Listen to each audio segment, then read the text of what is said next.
The situation in Kupiansk is dire for Russia's forces. Fewer than 100 of its soldiers remain in the city mere weeks after Vladimir Putin's grand proclamation of Kupiansk's capture. Ukraine has destroyed all of the occupiers and now reportedly has just 100 or so left to take out to fully liberate the city. As for Russia, it can't do anything but send more of its soldiers to their deaths.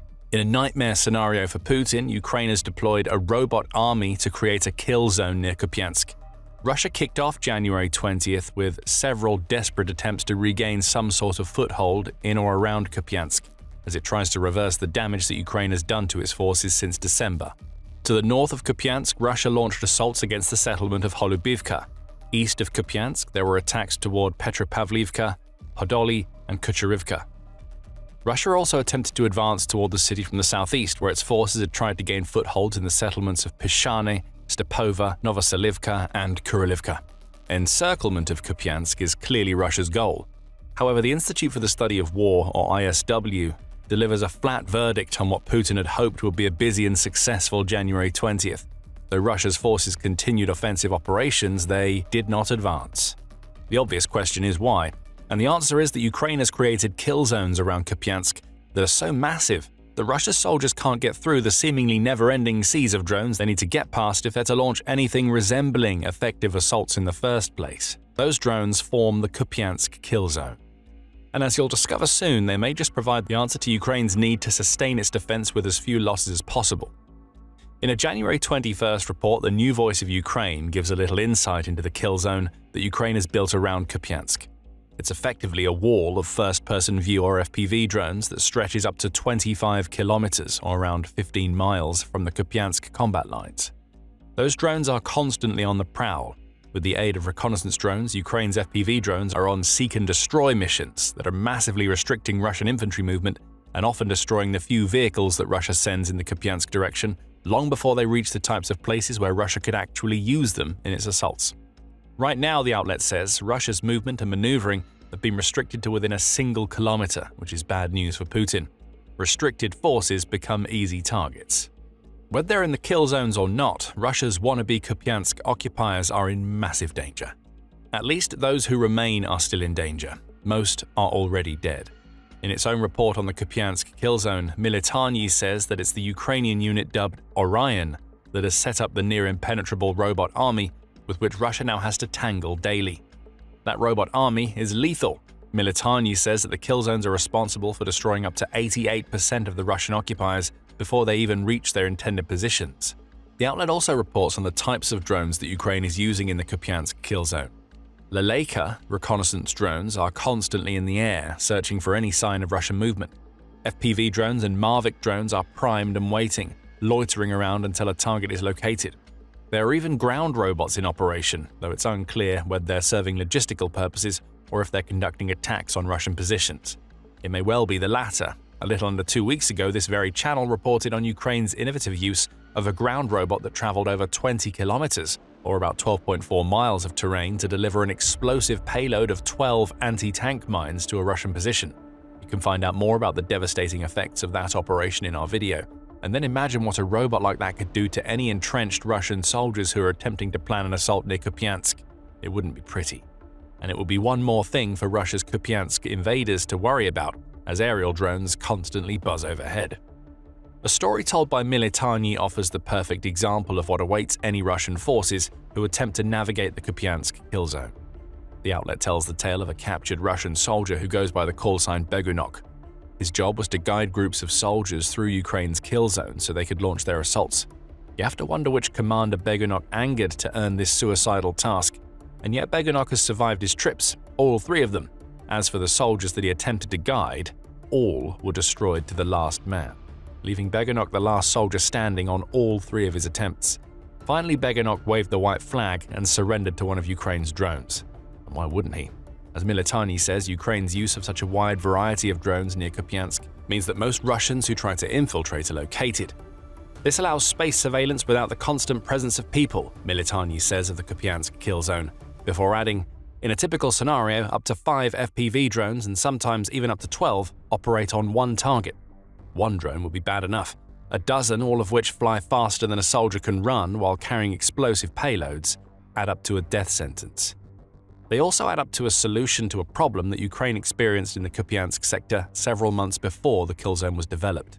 And an officer of the Orion unit named Vladislav Zolotarov explained all to Military. "We understood that the problem was not the number of people or equipment. We had to take away the enemy's very ability to move and gain a foothold," Zolotarov says. And it's really that simple. An enemy who can't gain a foothold also can't push forward, and if they can't push forward, all they can do is hopelessly wander as Ukraine's drones search. What Ukraine has here is a dedicated drone wall that demolishes Russia's forces. And as we said earlier, these walls may well be the answer to Ukraine's challenge of dealing as much damage to Russia as possible while keeping its soldiers out of harm's way. According to ISW's assessment, Ukraine now has an opportunity to deny Russian advances and even enable counterattacks of its own, by replicating the robot army strategy that it's used in Kupiansk across the entire front line. This would be a game changer, though it would also mean that Ukraine needs enough drones, along with operators to pilot them, to work across a front line that now stretches about 1,250 kilometers, or roughly 800 miles.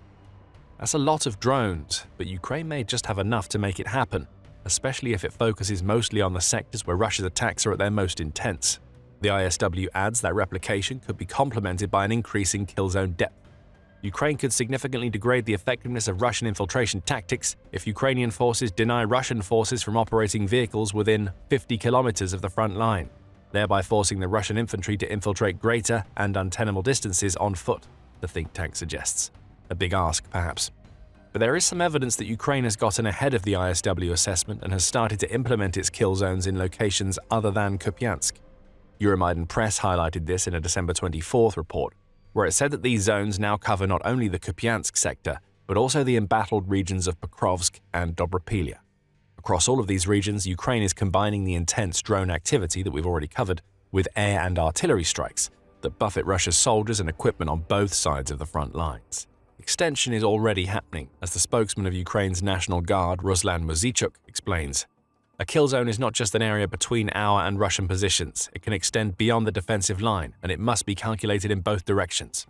This deepening is happening, in part, because Russia is also creating drone-filled kill zones to prevent Ukraine's counterattacks. However, logically speaking, these types of zones are more important to Ukraine than they are to Russia.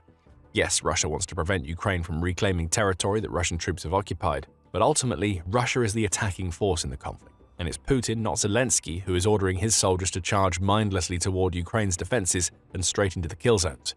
With their robot armies, Ukraine's soldiers can operate in small units behind their kill zones, because they know that the few Russian troops that make it through will be easier to counter. They've only just managed to survive a gauntlet of drones by the skin of their collective teeth, only to enter territory where Ukraine's soldiers are actively looking for them. For Ukraine, Russia's kill zones are also dangerous, but Ukraine is also more deliberate than Russia with its assaults, and it tends to only launch them when it knows that it has a high chance of success. For instance, the arrival of mid-range drones into Ukraine will soon be very important for dealing with Russia's kill zones.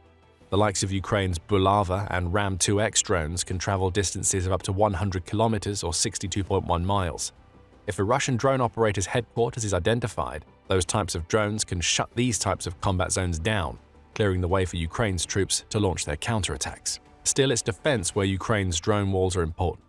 And its priority now, especially if it intends to continue the expansion that the ISW says could prove so important, is to ensure that it has as many drones as possible. Again, Ukraine seems to be ahead of the curve here. In terms of pure numbers, Ukraine has poured billions of dollars into making and acquiring short-range drones that it can use to fill its kill zones. Kyiv Independent reported that Ukraine was on track to receive around 3 million drones by the end of 2025. That's according to former Ukrainian Defense Minister Denis Shmyhal. He pointed out that this attainment of 3 million drones represented almost 2.5 times more drones than Ukraine built or purchased by the end of 2024. Ukraine has built and bought millions of drones for a reason, and the kill zones might just be that reason. However, Ukraine could always use more, and on January 21st, the Straits Times reported that more is exactly what it's going to get. According to the country's new defense minister, Mikhailo Fedorov, Ukraine intends to rely heavily on its drones as a tool of asymmetric warfare that it will use as part of an attritional strategy designed to force Russia to bring an end to the war. Keep watching and you'll discover the shocking main goal of this strategy. As for drones, Fedorov adds that he will institute a push to replace Ukraine's Chinese-made Mavic drones with domestically produced models. This is a smart move. The less Ukraine has to rely on imported weapons, especially those that come from a nation that is also supplying Russia, the more sustainable its defense efforts become. Ukraine is already working on a local version of the Mavic that has the same camera and a longer flight range, and testing of that new drone may begin as soon as this month. Ukraine is working fast and at scale, and if Fedorov's new tech-focused approach to the country's defense is executed as well as it needs to be, the Kupiansk kill zone may soon be replicated across the entire country. We've talked a lot about kill zones and what they are in terms of being no man's lands that are filled with drones. But beyond this basic understanding, it's worth understanding the major issues that Ukraine's robot army creates for Russia as it tries to sustain the brutal assaults it needs to complete in order for Putin to grab more territory. What kill zones do, perhaps better than any other strategy that Ukraine has, is turn massive swathes of territory into traps for Russia's forces. Though drones are the headline weapons used in these kill zones, they actually involve a lot more than the aerial nemesis that has caused so much damage to Putin's ambition to rule Ukraine. United 24 media demonstrated that in a piece where it took us inside a Ukrainian kill zone. Layered defense using the terrain to the advantage of Ukraine is the key. Let's step into the shoes of a Russian soldier for a moment. Deployed into a kill zone, you already know that drones fly overhead. You can hear the faint buzzing at times, but those drones hide among the trees and are often just out of sight. For all you know, a reconnaissance drone may already have you in its sights, and Ukraine's operators are preparing an FPV drone ambush somewhere deeper into the territory you've been tasked with taking. Filled with fear, you push on. But that's far from easy. You likely don't have any armor, such as a tank or armored vehicle. That armor would almost be pointless as Ukraine packs its kill zones with mines, dragon's teeth, and anti-tank ditches to slow these types of vehicles down. As you inch forward, you may even see some of the burnt-out husks of vehicles that have attempted to cross the kill zone before. But you don't have time to worry about that. There are also massive stretches of barbed wire placed to slow down soldiers who are on foot. Hidden in the ground are networks of thin barbed wire named plutanka that are barely visible but are more than enough to shred through your feet and ankles if you step onto them. You've also heard about the tunnels built into these kill zones from which Ukraine's soldiers can watch or ambush you as you attempt to push on. This array of fortifications is navigable. As long as you're careful, you can work your way around them and find some clear passages in the kill zones. But what you don't realize is that these are all passages that Ukraine intends you to find. Forced into narrow routes, you find yourself surrounded by mines and barbed wire. There's no turning back now. And that's when you hear the telltale buzz. An FPV drone is bearing down, revealing that Ukraine has had its eyes on you all along. Maybe you get lucky and somehow avoid or shoot down the drone, but that doesn't matter. More will come. You may even be dealing with several at the same time. There can only be one winner, and it won't be you. This is what a kill zone is, and it's clear that drones are just a piece of a larger puzzle from United 24 Media's report. Zoom back to Kupiansk and you now understand why the hellscapes that Ukraine has created around that city are destroying up to 88% of Russia's forces before they ever have a chance to launch their assaults. As Politico puts it, the result is a grey area of chaos stretching some 20 kilometers from the front, where drones hunt for soldiers. The wounded are left to die because it's so difficult to evacuate them, and supplies of ammunition, food and water are almost impossible to move up to the fighting troops. Russia is attempting to adapt to the kill zones. In a January 16th article, Forbes writer Vikram Mittal noted that one of the biggest benefits of Ukraine's kill zones is the disruption that they cause to Russia's operations. Stalemates result from Russia's soldiers attempting to push forward, only to be destroyed. Russia has increased its use of ground robots to counter the kill zones, though they're currently limited to ferrying supplies and occasionally placing satchel charges on Ukrainian positions if they can reach them. Russia is also sending increasingly smaller units with as few as 5 soldiers in an attempt to bypass the kill zones. This isn't the best strategy. Even if one of these tiny units makes it through to a city like Kupiansk, all it can do after is entrench itself and hope that reinforcements come before Ukraine finds them. Do you remember how we said that there were only around 100 soldiers left in Kupiansk at the beginning of the video? This type of strategy is how Russia has ended up at that point. But above all else, the goal of Ukraine's kill zones is attrition in manpower, equipment, and money. The Atlantic Council highlighted this in a January 15th article where it said that Ukraine has invested so heavily into upgrading defenses across the entire front line that it will use to continue the stalemate while it destroys Russia's soldiers in the kill zones. Strengthening Ukraine's fortifications and addressing manpower shortages will be among the top priorities for incoming Ukrainian Defense Minister Mikhailo Fedorov, who took up his post this week. Fedorov made his name in government as Minister of Digital Transformation, the outlet says.